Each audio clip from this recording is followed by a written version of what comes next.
नमस्ते विद्यार्थी मित्रांनो, आज आपण इयत्ता 10वीचा इतिहासाचा 9वा धडा जो आहे त्याचा पुढचा भाग अभ्यासणार आहोत। आतापर्यंत आपण मौखिक, लिखित, भौतिक या ऐतिहासिक साधनांची जतन आणि संवर्धन कसं करायचं ते अभ्यासलेलं आहे।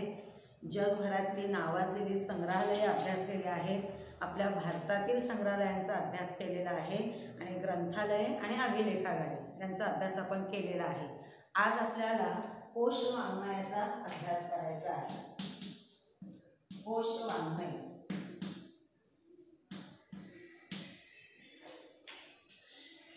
आजच्या तासाला आपल्याला कोश वाङ्मयाचा अभ्यास करायचा आहे। आता कोश कशाला म्हणायचं तर विविध ज्ञानाचे विशिष्ट पद्धतीने केलेले संकलन आणि मांडणी म्हणजे कोश होय। काय व्याख्या करता येईल बघा, विविध ज्ञानाचे विशिष्ट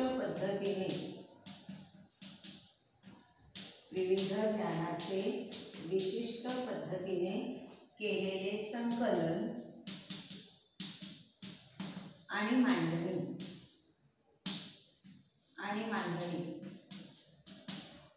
म्हणजे कोश होय।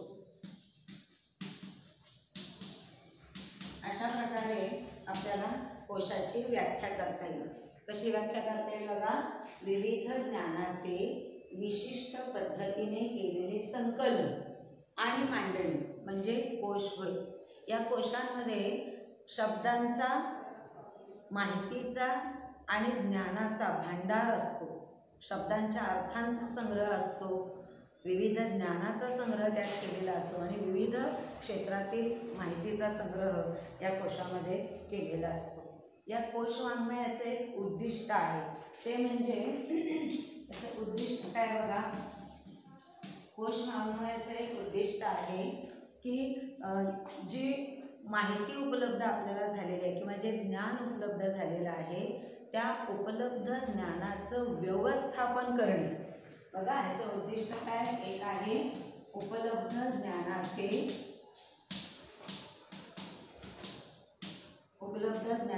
व्यवस्थापन करणे, हे उद्दिष्ट आहे कोश वाङ्मयाचं। आणि त्यांचं दुसरं उद्दिष्ट आहे ते म्हणजे सुलभ रीतीने त्याच्या उपलब्धीची सोय करणे,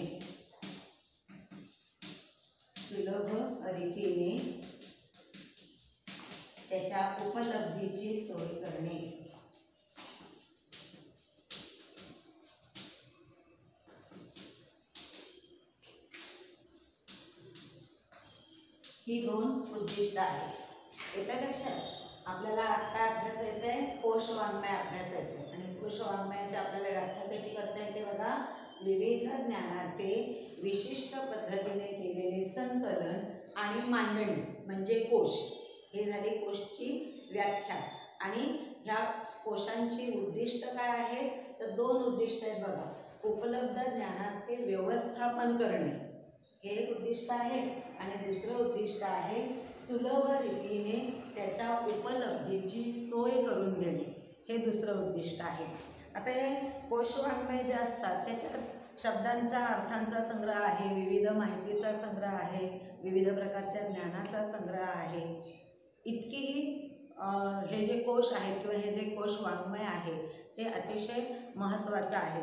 तर आपल्याला आता पुढे जाऊन अभ्यासायचं आहे की या कोशांची इतकी आवश्यकता काय आहे, म्हणजे कुठे कुठे त्यांचा उपयोग होतो, संशोधकांना, अभ्यासकांना, इतिहास लेखकांना या कोश वाङ्मयाचा कशा पद्धतीने उपयोग होतो, या कोशांची आवश्यकता काय आहे ते जाणून घेऊया।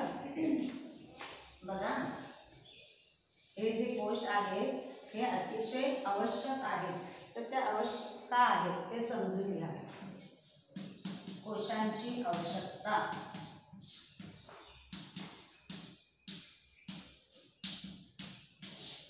पहिली गोष्ट म्हणजे या कोशांच्या माध्यमातून वाचकांपर्यंत ज्ञान पोचवले जाते। बघा कोशांची आवश्यकता काय आहे तर कोशांच्या माध्यमातून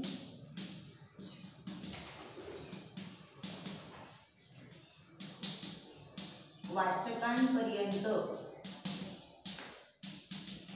ज्ञान पोचवले जाते, म्हणून कोशांची आवश्यकता आहे. हा एक मुद्दा झाला. दुसरी गोष्ट आहे ती म्हणजे वाचकांच्या समस्यांचा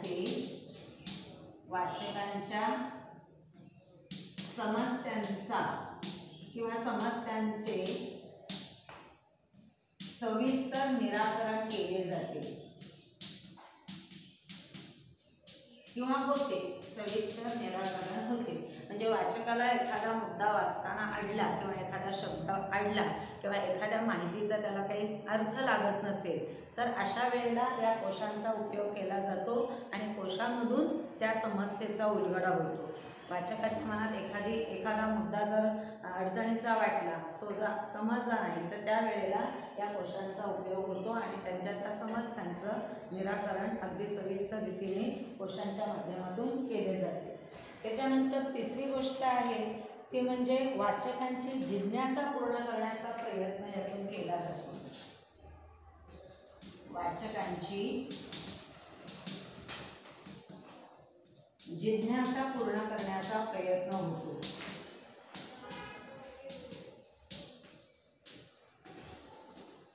म्हणजे कोश किती आवश्यक आहेत बघा.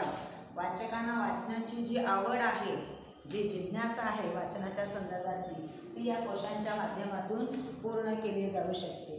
त्यानंतर वाचकाला त्याचा अभ्यास वाढवण्यासाठी प्रेरणा मिळते. वाचकाला त्याचा अभ्यास वाढवण्यासाठी प्रेरणा मिळते.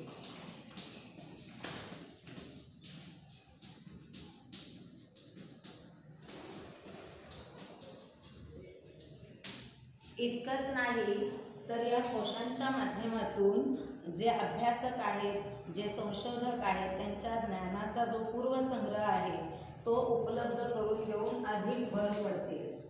बघा, संशोधकांच्या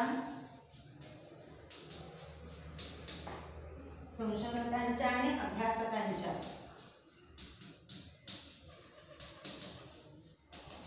पूर्वज्ञानात भर पडते. म्हणजे हे कोश वाङ्मय किती आवश्यक आहे बघा. किती कामं कोश वाङ्मयाच्या माध्यमातून केली जातात. इतकंच नाही तर आणखीन पुढे जाऊन हे कोश वाङ्मय जे आहेत ते सांस्कृतिक व्यवस्थेचे प्रतीक मानले जातात. आपले जे कोश वाङ्मय आहे, इकडे इथे पहा, आपले जे कोश वाङ्मय आहे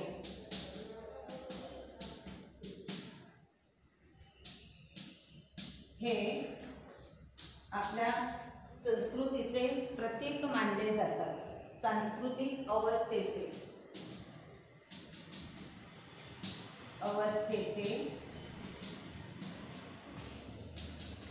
प्रतीक असतात किंवा प्रतीक मानले जातात. त्याच्यानंतर आणखीन एक महत्त्वाची गोष्ट म्हणजे समाजाची बौद्धिक आणि सांस्कृतिक गरज भागवण्यासाठी समाजाची बौद्धिक आणि सांस्कृतिक गरज भागवण्यासाठी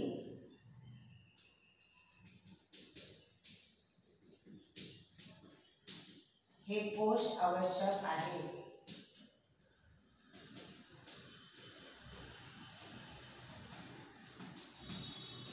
आलं लक्षात? म्हणजे इतक्या अनेक गोष्टीने या कोशांचा उपयोग होतो. कशासाठी कोश आवश्यक आहेत? आले लक्षात? बघा बरं एकदा परत. कोशांची आवश्यकता का आहे? कोशांच्या माध्यमातून वाचकांपर्यंत ज्ञान पोचवले जाते.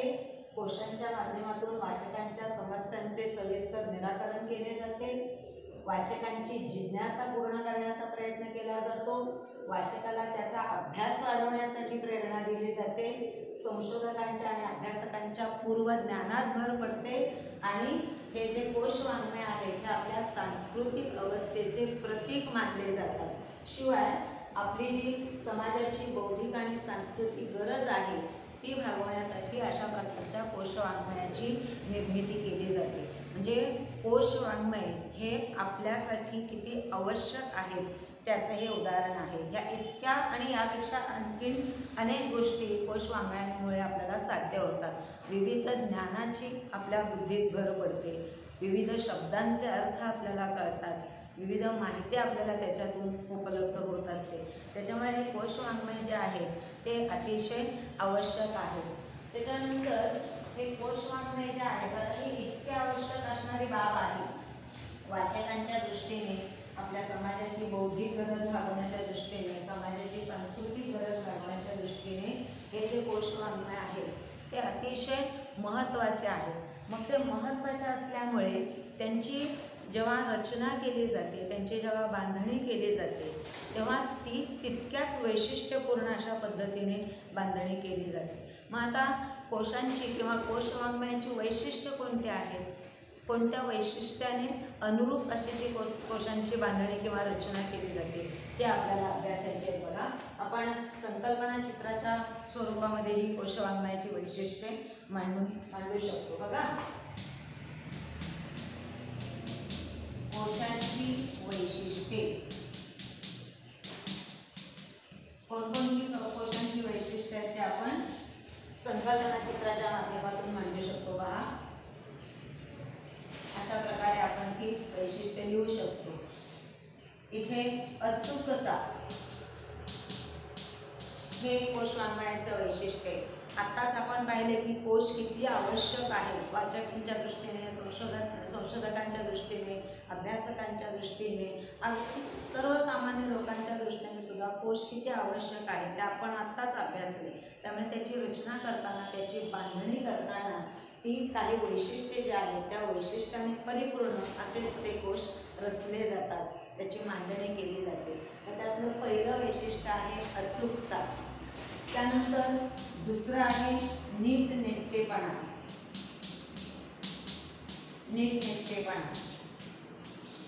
त्यानंतर तिसरं वैशिष्ट्य आहे बांधीवपणा. चौथं आहे वस्तुनिष्ठता.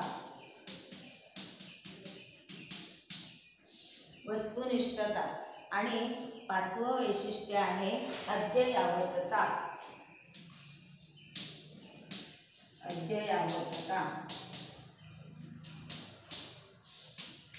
बघा बरं, कोशांची वैशिष्ट्ये कोणकोणती आहेत? अचूकता, नीटनेटकेपणा, बांधीवपणा, वस्तुनिष्ठता आणि अद्ययावतता. अशा 5 वैशिष्ट्याने परिपूर्ण अशी या कोशांची रचना केली जाते. कारण तुम्हाला माहीत आहे की ते अत्यंत आवश्यक असं हे आपलं ऐतिहासिक साधन आहे. अभ्यासकांच्या दृष्टीने, संशोधकांच्या दृष्टीने, तुम्हा सगळ्यांच्या दृष्टीने आपले जे कोश आहेत ते अतिशय महत्त्वाचे आहेत आणि त्याच्यामुळे त्याची बांधणी करताना, त्याची रचना करताना अशा प्रकारच्या वैशिष्ट्यांवर आधारित रचना केली जाते. अशा प्रकारच्या वैशिष्ट्याने अनुरूप असे हे कोश तयार केले जातात. त्याच्यानंतर इथेच आपण पाहिले ना अद्ययावतता. अद्ययावतता म्हणजे काळाबरोबर आपण पुढे जात असतो. मग काळाची गरज ओळखून त्याप्रमाणे त्या कोशांमध्ये भर घातली जाते. मग ही अद्ययावतता राखण्यासाठी आता हे कोश समजा पूर्वी कधी तयार केलेले आहेत ते तसेच ठेवून चालणार नाही, कारण अद्ययावत ज्ञानात पण भर पडली पाहिजे. चालू घडामोडींच्या बाबतीत पण ज्ञानात आपली भर पडणं गरजेचं आहे. त्यासाठी पण आपण कोशांचा उपयोग करणार आहोत. मग ही कोशांची अद्ययावतता राखण्यासाठी, ती टिकवून ठेवण्यासाठी जसजसा काळ बदलत जाईल तसतशा त्याच्या नवीन आवृत्ती काढल्या जातात, नवीन पुरवण्या तयार केल्या जातात, जेणेकरून त्याची अद्ययावतता राखली जाईल. म्हणजे आजची काळाची गरज ओळखून आज आपल्याला कशाची गरज आहे, जसं आपल्या सुरक्षा व्यवस्थेमध्ये अद्ययावत शस्त्रास्त्रांची गरज असते, आपल्या सैन्यदलातल्या प्रत्येक श्रेणीतल्या व्यक्तीला वेगवेगळ्या प्रशिक्षणाची गरज असते, तसंच आपल्या ज्ञानाला उजाळा मिळण्यासाठी, आपल्या ज्ञानात भर पडण्यासाठी सुद्धा आपल्या कोश वाङ्मयामध्ये अद्ययावतता राखण्यासाठी नवीन नवीन आवृत्त्या काढल्या जातात, नवीन नवीन पुरवण्या त्याला जोडल्या जातात, जेणेकरून आपल्या अभ्यासकांचं जे ज्ञान आहे ते अद्ययावत राखता येईल असा प्रयत्न या ठिकाणी केला जातो. त्यानंतर हे कोश रचत असताना 2 पद्धतींचा वापर केला जातो. जेव्हा कोशांची रचना केली जाते त्यावेळेला 2 पद्धतींचा वापर केला जातो. आता ह्या दोन पद्धती कुठल्या आहेत, तर एक पद्धत बघा, कोश रचनेच्या दोन पद्धती.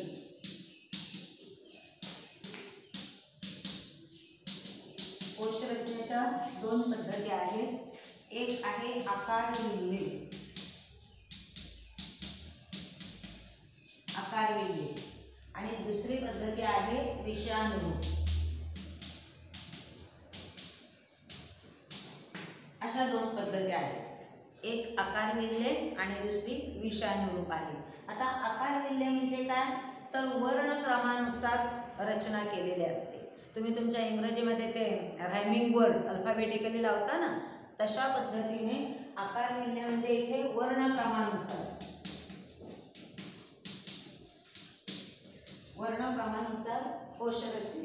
कोशरचना केली जाते. म्हणजे आता आपल्या शाळेच्या वाचनालयात तुम्ही गेलात आणि शब्दकोश मागितलात आपल्या लायब्ररीयन मॅडमकडे, तर त्या शब्दकोशात तुम्हाला लक्षात येईल की अगदी अ पासून सुरू होणारे सगळे शब्द अगोदर, मग आ पासून सुरू होणारे सगळे शब्द, मग ई पासून, असं वर्णमालेच्या क्रमानुसार ते शब्द तिथे मांडलेले असतात.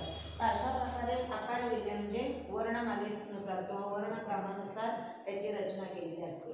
आणि इथे विषयानुरूप म्हणजे काय, ते इथे एकच कुठला तरी विषय असतो आणि त्या पूर्णपणे त्या विषयालाच ते कोश वाहून दिलेले असतात.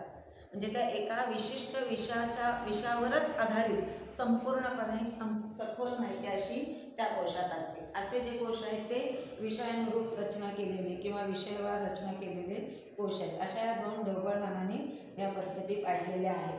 तर याचं कारण काय आहे, तर वाचकांची सोय व्हावी, माहिती शोधण्यासाठी त्यांना ते सोयीचं जावं म्हणून ह्या अशा पद्धती आहेत. येतं लक्षात. आकार विल्हे आणि विषयानुरूप अशा दोन पद्धतीने जेव्हा कोशांची रचना केली जाते, त्याच्या मागचा हेतू हा आहे की वाचकांना त्यांना जे हवं आहे, त्यांना ज्या गोष्टीची माहिती हवी ती चटकन उपलब्ध व्हावी, त्यांना ती शोधता यावी, अशासाठी ह्या दोन पद्धतींचा वापर मोठ्या प्रमाणात केला जातो. त्याच्यानंतर आणखीन एक महत्त्वाची गोष्ट आहे की या कोशांच्या शेवटी, कोश पूर्ण झाला की शेवटी संदर्भ सूची पण दिलेली असते. आता ही संदर्भ सूची कशासाठी दिलेली आहे, तर ज्या वेळेला एखादा संशोधक किंवा एखादा इतिहासाचा अभ्यासक अभ्यास करणार आहे, त्यावेळेला त्या संदर्भ सूचीमुळे कुठल्या कुठल्या पुस्तकाचा आधार घेतला जावा, कुठला घटक समजण्यासाठी कोणत्या ग्रंथाचा आधार घेतला जावा हे कळावं, सहजपणे त्याला ती माहिती उपलब्ध व्हावी म्हणून या कोशांच्या शेवटी संदर्भ सूचीसुद्धा दिलेली असते. तर अशा पद्धतीने हे जे आपले कोश अन्वय आहेत ते आपल्याला अतिशय महत्त्वाचे आहेत. आता हे वर आपण ज्या कोशरचना पाहिलेल्या आहेत ते ह्या कोशरचना कोण करतं, ही जी आता आपण सगळी कोशरचना मागापासून अभ्यासतो आहोत, ही कोशरचना कोण करतात, तर ही कोशरचना एखादी व्यक्ती किंवा एखादं अभ्यासक मंडळ यांच्याकडून ही कोशांची रचना करून घेतली जाते. एखादी व्यक्ती पण करू शकते किंवा संपादक मंडळ पण करू शकतात. आणि या ठिकाणी जेव्हा कोशाची रचना केली जाते किंवा कोशाची मांडणी केली जाते तेव्हा विविध विषयांच्या तज्ज्ञांची गरज भासते. ज्या वेळेला कोश रचना केली जाते तेव्हा जरी एखादी व्यक्ती लिहित असेल तरी ती लिहित असताना त्या कोश रचना करताना विविध क्षेत्रातील अभ्यासकांची, तज्ज्ञांची या ठिकाणी गरज लागते. ठीक आहे. आज आपण कोशांची रचना कशी करतात, त्यांची उद्दिष्ट कोणते आहेत आणि कोश का आवश्यक आहेत, कोश रचनेची वैशिष्ट्ये कोणती आहेत, हा घटक आज आपण आता शिकलेलो आहोत. पुढच्या तासिकेला आपण कोशांचे प्रकार कोणकोणते आहेत ते अभ्यासणार आहोत. ठीक आहे. धन्यवाद.